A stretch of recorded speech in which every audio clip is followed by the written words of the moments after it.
Hi everybody, welcome back to Jason Morgan Wildlife Art. Today I thought I'd go over the supplies I usually use when I'm doing oil paintings, just so you can see all the brands and everything like that I actually use. So I've laid everything out on the table, and if I start by saying what I use for my initial drawings and things like that, work all the way through then to the final varnish, you'll get to see the supplies for the whole process. So basically, when I start my paintings, I do an initial drawing, and that would be on just normal paper, and I'll just use a normal graphite pencil, HB, HF, something like that. Once I've done that, I then transfer the drawing over to the canvas. The canvas I use generally is Frederick's cotton canvas, number 574. Now I buy that in 5 or 10 meter lengths because I use quite a lot. But you can buy it ready, stretched and things like that. I don't actually use a stretch canvas because most of my paintings generally go abroad internationally, so it can be quite difficult to post them. So what I actually do, I take my canvas and I use some MDF or a rigid board. In the UK you can get boards such as this, which is rough on the one side and then smooth on the other. And because I'm not actually painting onto the board, any side will really do. And the other type you can use is just a standard MDF board, which is smooth on both sides. So as long as it's thick enough to be rigid, I then just use standard masking tape, and I would just tape the corners of the board, of the canvas to the board, stretch it out a little bit, and do that on all 4 corners.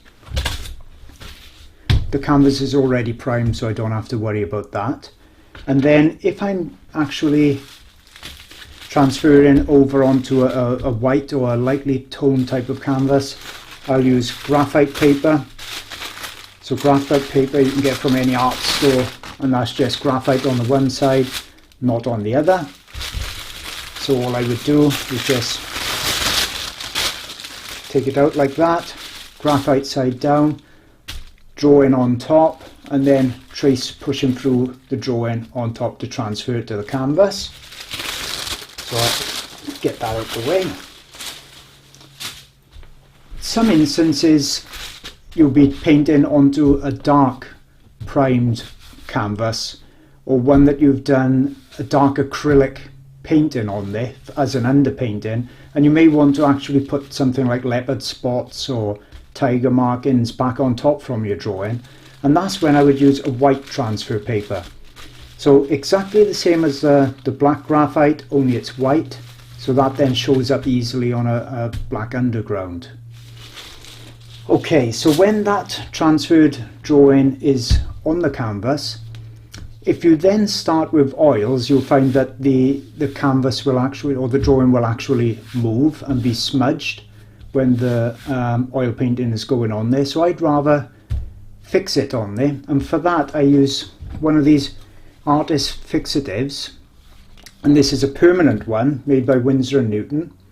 So with the drawing on the canvas, I then just give it a light spray, and that seals the drawing on there, so that when I start with the oils and using mediums and thinners, the drawing just stays there perfectly. When the drawing is on the canvas and it's been sealed, I usually then put an acrylic layer to actually tone the canvas so it is not a stark white canvas. For that I would use any acrylic paint really that's of a decent quality. I almost always use burnt sienna, and System 3 is a good make and is a good value range as well.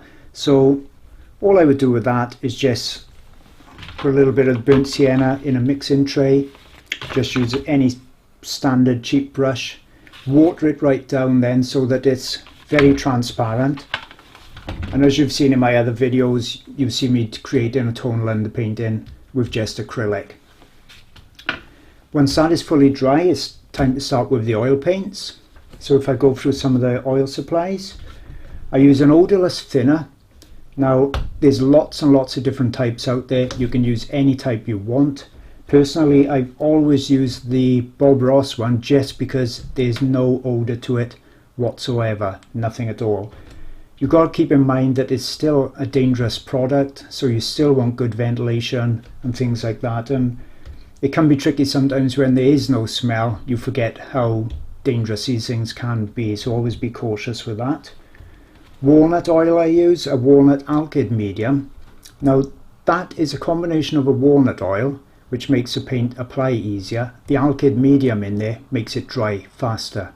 So the brand I use is M. Graham & Co. Now you can get that in the USA, UK, and I'll put links in the description of the video so that you can go over and get that. The oil paints I use then, I've used Griffin Alkyds, again by Winsor & Newton. The price is the same across the whole range pretty much, and they're real good value, and because they're alkyds they dry once again by the next day, so I can do my layers much quicker. So the colours I generally use are titanium white and Naples yellow, yellow ochre, Windsor yellow, cad yellow deep and cad orange, which I use a lot for tigers and things like that, burnt sienna and burnt umber, French ultramarine blue, any black, I've got a ivory black here, and then a Windsor red, a crimson, and sometimes for a green I may want to do a bit of a shortcut and start with a tube green before I adjust it with colours. So I usually start with an olive green, which is a nice natural looking green. Okay, if we move on to the brushes now for the oil paintings, I've got a small selection here. You can get all these brushes from a website called rosemaryandco.com, and I've used Rosemary's brushes for probably 15 to 20 years, just because the quality is superb. They're handmade brushes and the prices are fantastic as well. And I actually use my brushes, I scrub it with them a lot and use them quite hard on the canvas, so I do go through them quite quickly as well. So price is also quite important. So if I go through the brushes that I usually use, starting with the larger ones, I use these mainly for blending. So that's a series 222, and it's a very soft head brush, so blending backgrounds and things like that. Also a series 303, and that once again is a nice soft synthetic blending brush. And then for actually putting in backgrounds and large areas, I like to use the series 2045, and then I've got a size 10, 8, and I'd probably use a 6 as well, just for blocking in. They're both bristle brushes. And then classic long flat brushes, and they've got a nice sharp chiseled edge to them. So there's a size 4, 3, a 1. So 1 obviously for finer fur details, and you see lots of my videos showing how I actually load those brushes. And then for fine details such as whiskers, I've got the rigger brushes. So I've got a large one, a size 4, and a small size 2. And then very occasionally I'll use a round brush, synthetic round, a size 4, and that's series 301. Now if you go over to Rosemary's site, you will see that I've actually got 2 brush packs on there as well, so you can get these all together, and it's nice and easy for you to find them online. Once the painting's finished, as I've said, I use alkyd oil, so within 2 to 3 days it's really dry, and I think it's okay to varnish. Lots of people actually like to leave them a lot longer than that. I've never had any problems at all. So the varnish I usually use though is a removable varnish, and that's by Winsor & Newton, and it's an artist satin varnish. Now I find that the satin is obviously it's not as glossy and light reflective as the gloss, and it gives a better richness of colour than the matte. So that's just personal preference, but that's the exact one that I always use. My thoughts are, because it's removable, the actual painting underneath can still breathe and dry over time, rather than using a permanent varnish which really seals the surface. Other supplies then are just normal kitchen tissue, and of course the glass palette that you will see me make on YouTube that I've started to use recently, and this one obviously has got dried paint on there, so I would just scrape that off.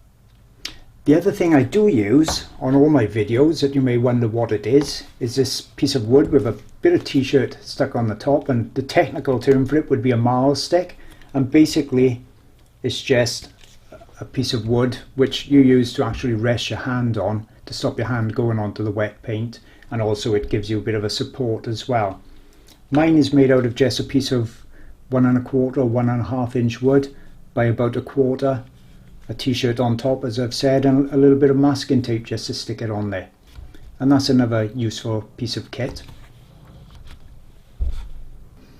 That just about wraps up my video for the oil painting materials that I use on a daily basis. Hope you've enjoyed the video. If it's of use to you and you've liked it, please give me a thumbs up on the like on YouTube, and don't forget to subscribe to see all my other videos and news and things like that. Speak to you all soon.